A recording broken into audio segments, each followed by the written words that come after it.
Praise the Lord. கர்த்தருக்கு சோத்திரம். கர்த்தர் உங்களை ஆசீர்வதிப்பார். இந்த காணொளியை பார்க்கும் யாவருக்கும் இயேசுவின் நாமத்தில் இனிய வணக்கங்கள். இந்த நாளில் நாம் கேட்கப் போகிற வேத வார்த்தையின் தலைப்பு அழைப்பும் ஆசீர்வாதமும். அழைப்பும் ஆசீர்வாதமும். தேவன் ஒரு மனிதனை பல விதங்களில் அழைக்கின்றார். அவரிடத்தில் அப்படி அழைக்கும்போது அந்த அழைக்கப்பட்ட மனிதன் கீழ்ப்படிந்து அவரிடத்தில் வரும்போது அந்த மனிதனை தேவன் அளவில்லாமல் ஆசீர்வதிக்கின்றார். அப்படி வேதத்தில் தேவன் யாரை அழைத்தார், அந்த மனிதன் வந்து எப்படி ஆசீர்வதிக்கப்பட்டார்கள் என்பதை குறித்து வேத வசன அடிப்படையில் நாம் தேவனுடைய வார்த்தையை கேட்போம். ஆதியாகமம் 12:1-2 வசனங்கள். கர்த்தர் ஆபிரகாமை நோக்கி, நீ உன் தேசத்தையும் உன் இனத்தையும் உன் தகப்பனுடைய வீட்டையும் விட்டு புறப்பட்டு நான் உனக்கு காண்பிக்கும் தேசத்திற்கு போ. நான் உன்னை பெரிய ஜாதியாக்கி உன்னை ஆசீர்வதித்து உன் பேரை பெருமைப்படுத்துவேன். நீ ஆசீர்வாதமாய் இருப்பாய்.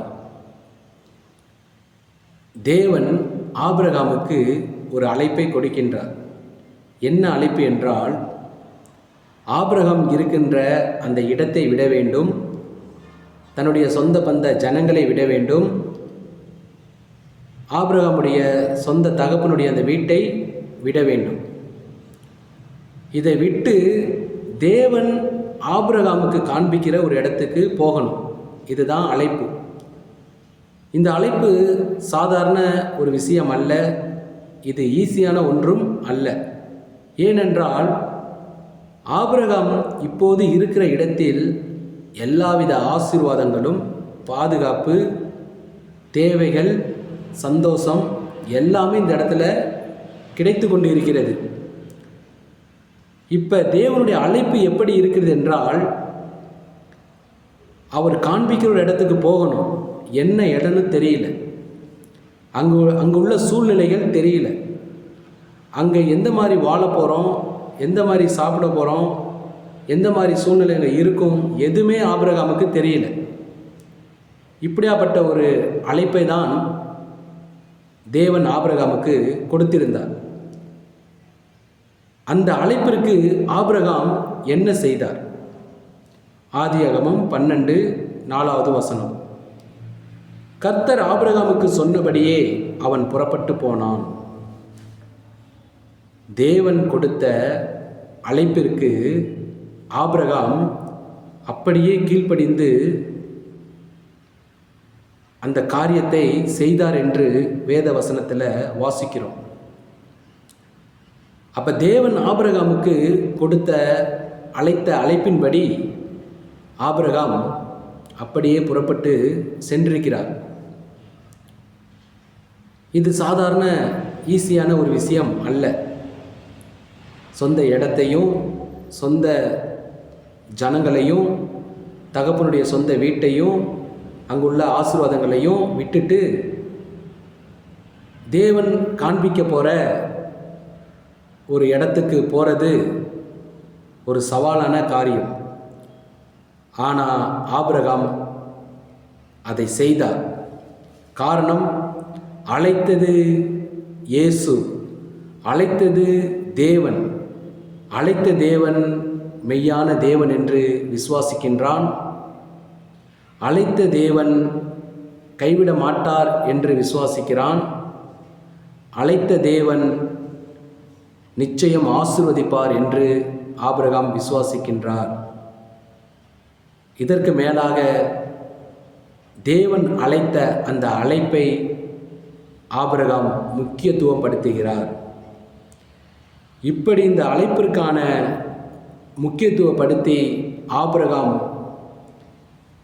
அந்த அழைப்பை செய்தபோது, நிறைவேற்றின போது, அந்த அழைப்பை நோக்கி பயணத்தை தொடர்ந்த போது அந்த அழைப்பை கொடுத்த தேவன் ஆபிரகாமுக்கு என்ன செய்தார்? ஆதியாகமம் 13:2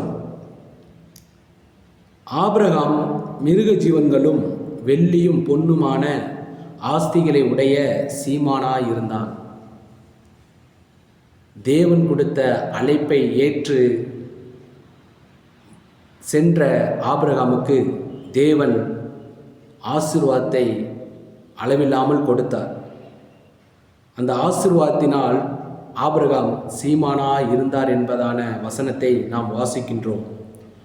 அந்த ஆசீர்வாதம் எவ்வளோ பெருக்கமாக எவ்வளோ பெரிதாக இருந்ததென்றால் ஆதியாகமம் 13:5-6 ஆபிரகாமுடனே வந்த லோத்துக்கும் ஆடு மாடுகள் கூடாரங்களும் இருந்தன.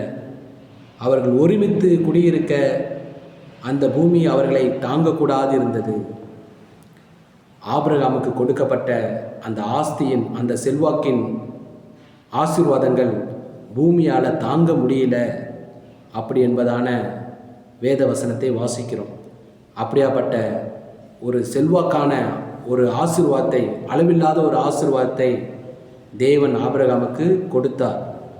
காரணம், தேவன் அழைத்த அந்த அழைப்புக்கு ஆபிரகாம் தன் இருந்த சொந்த இடம், சொந்த பந்த ஜனங்கள், சொந்த தகப்பனுடைய வீடு, அதில் உள்ள ஆசீர்வாதம் எல்லாவற்றையும் தூக்கி எறிந்துவிட்டு தேவனுடைய அழைப்பை முக்கியப்படுத்தி தேவன் எனக்கு ஆசீர்வாதத்தை தருவார் என்று நம்பி விசுவாசித்து அந்த அழைப்பை ஏற்று வந்த ஆபிரகாமை ஆண்டவர் அளவில்லாமல் ஆசீர்வதித்தார். அருமையான சகோதர சகோதரிகளே, இந்த வார்த்தையை கேட்கின்ற அன்பான சகோதர சகோதரிகளே, உங்கள் வாழ்க்கையில் இயேசு இப்படியாப்பட்ட ஒரு அழைப்பை கொடுத்திருந்தால், ஏதோ விதத்தில் உங்களை அழைத்திருந்தால், நீங்கள் அந்த அழைப்புக்கு கீழ்ப்படிந்து வாருங்கள். ஏதோ விதத்தில் உங்களுக்கு அந்த அழைப்பு வந்திருக்கலாம்.